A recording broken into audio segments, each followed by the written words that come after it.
So let's feed our vampiric bloodlust by venturing into the great back catalog of Full Moon Entertainment with their wonderful vampire franchise, Subspecies.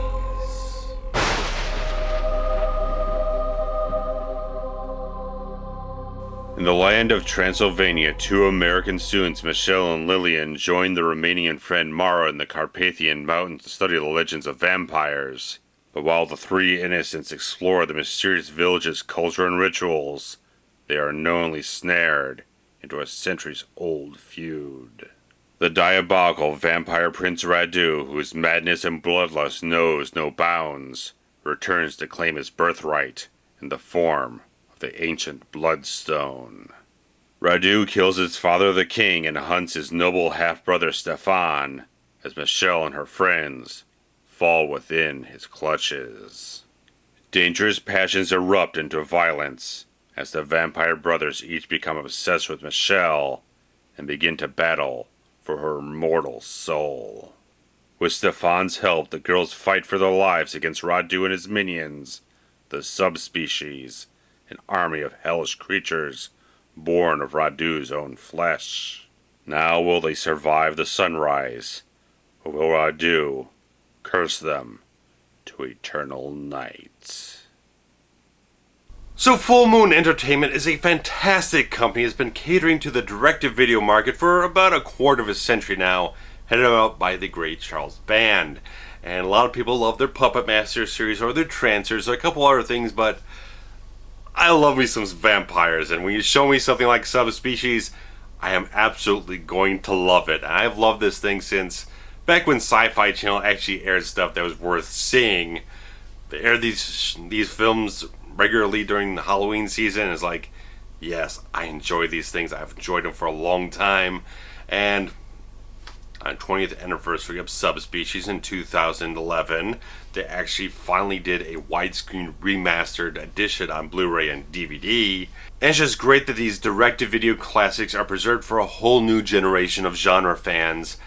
And the Subspecies films, they got some good stuff, got some bad stuff that's not all that great, but it's fantastic that because they're low-budget films, direct-to-video and everything, and over in Europe, in certain countries, you get a lot more tax breaks.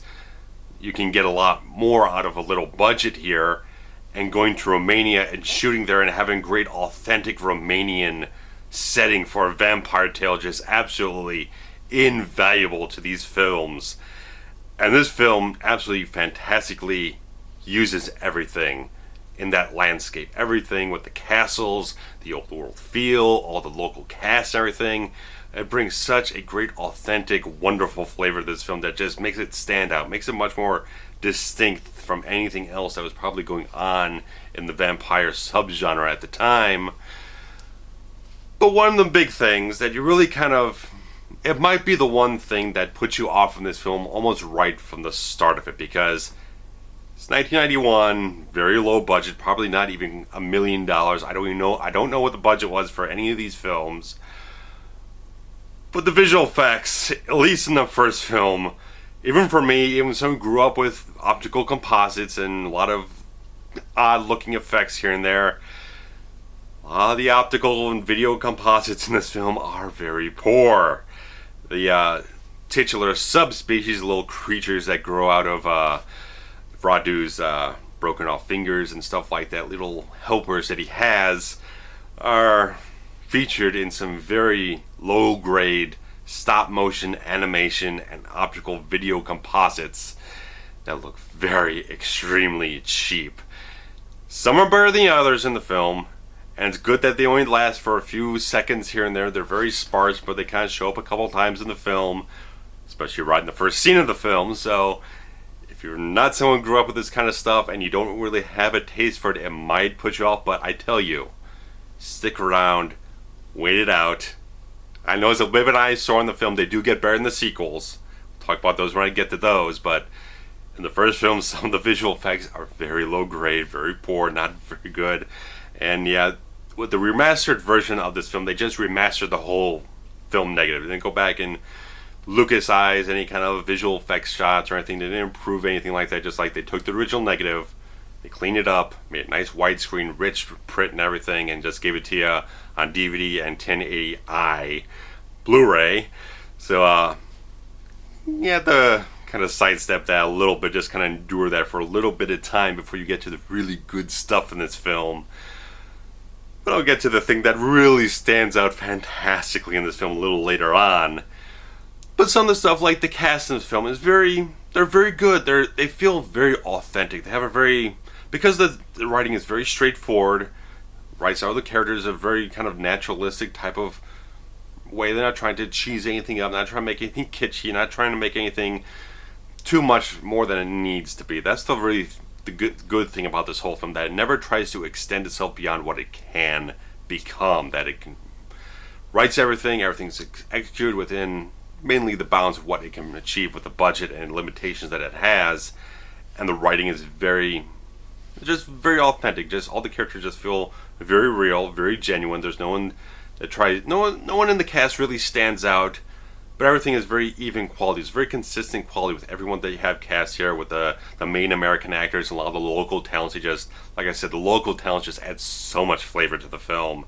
It's just that natural type of accent, or just everything that they have, the look that they have, everything just feels like that old world European feel that is absolutely invaluable to this film. But overall, the cast they're enjoyable in certain places, and just really just add a little something to the film, just makes it slightly bit enjoyable. Not too over the top, not overly charismatic, but just enough to feel like we got some genuine characters here. And pretty much the female lead of the film is Laura Tate as Michelle Morgan, and she does a solid job in the film. Has a nice sense of a confident young woman and everything. But then you got Michael Watson in this film as Stefan, who is another son of King Vladislaus, who is wonderfully portrayed in a cameo appearance by the great Angus Scrimm of Phantasm fame, with his wonderfully huge white mane of hair and everything. But you get him right there in like the first 5-10 minutes of the film. It's like, Angus Scrimm is there, I'm going to stick around for a little while.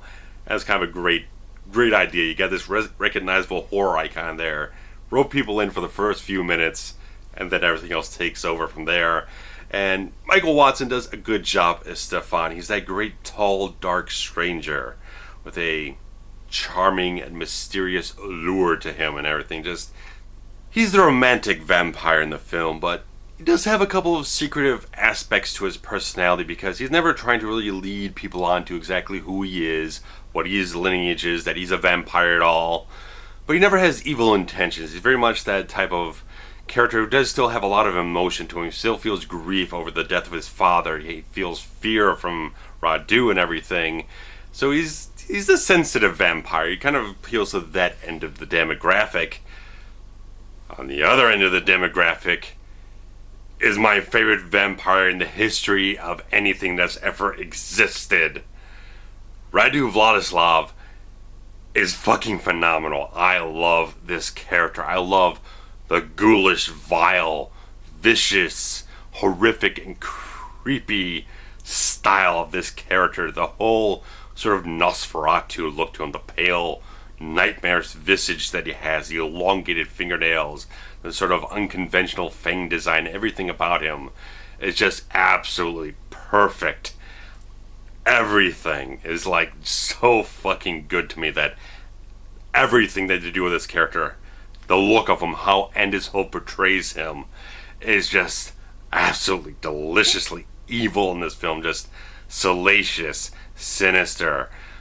What he does is just absolutely fantastic to me. I just love how deeply Angus Hove sinks himself into this character. He just absorbs himself fully into it. I love everything that he does. I love the voice he uses, that scratchy, raspy, sort of lusting, strained quality of it.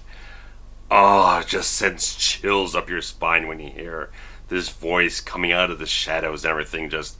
They present this character so beautifully in so many scenes. I just love how they use the shadow, the silhouette of the character, as he just kind of vanishes into nothingness, just sweeps away into the shadows. Just beautiful stuff in this film.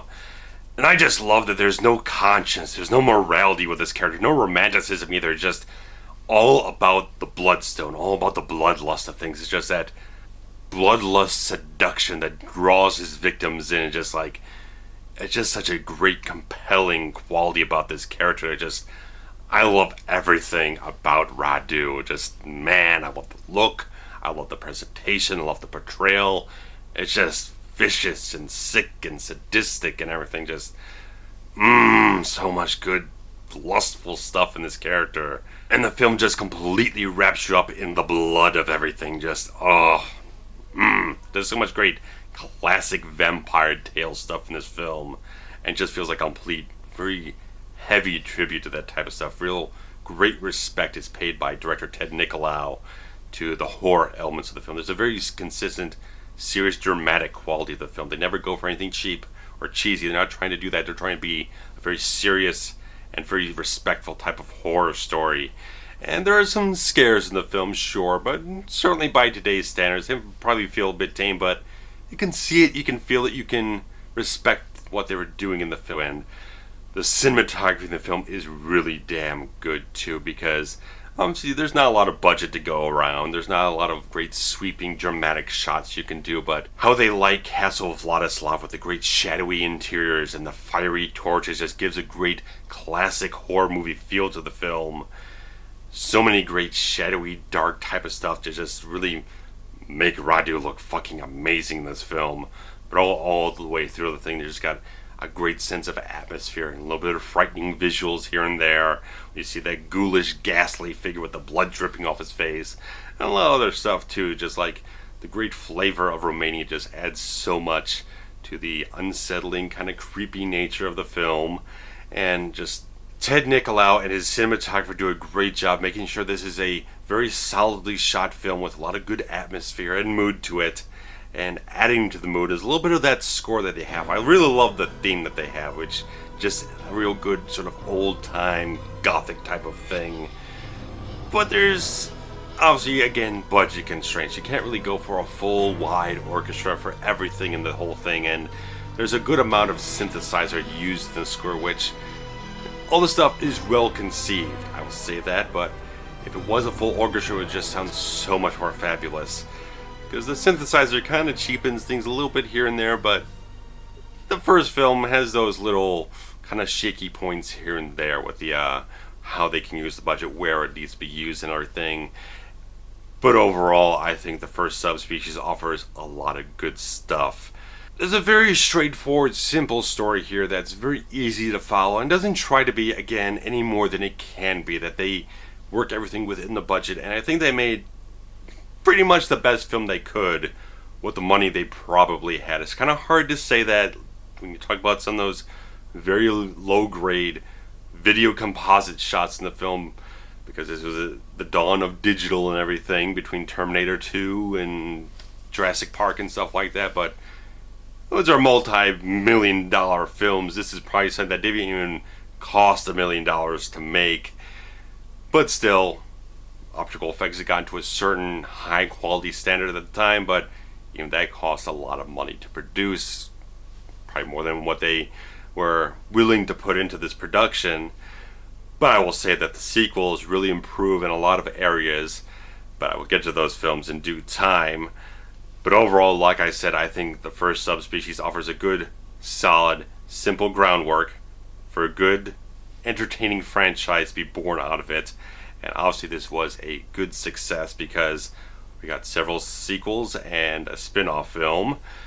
And I will be covering the first two sequels because they've also gotten the HD widescreen remaster type of stuff when Full Moon decides to do a remaster on Subspecies 4 and possibly Vampire Journals.